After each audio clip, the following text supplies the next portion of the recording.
Radyo Todo Balita. Todo Balita.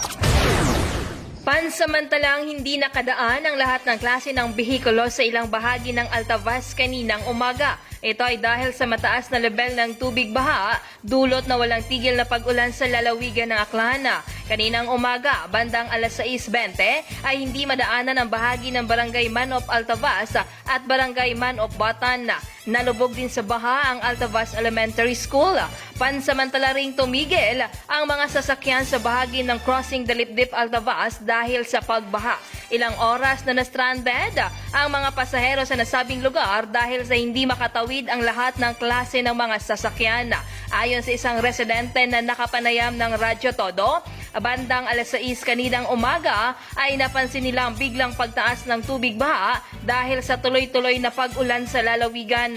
Mga anong oras nung nag-umpisa nga hindi magihan nung raya nga lugar? Alas 6. Alas 6 Tagahon. Anong nakita ninyo kanina nga natabo? Nung Tumaas sa tubig? gulpi lang tumatang tubig ay sigiro inugan.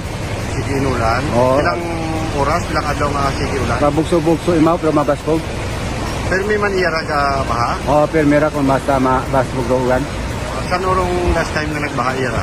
Hindi magihan. Gawan niya rin makara. Okay.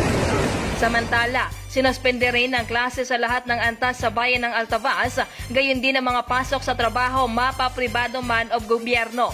Ang nararanasang pag-ulan sa lalawigan ng Aklan ay dulot ng Shareline. Para sa Todo Balita, ako si Katodo Sarlene Maloloyon ng Radyo Todo, kaibigan mo. Radyo Todo Balita. Todo Balita.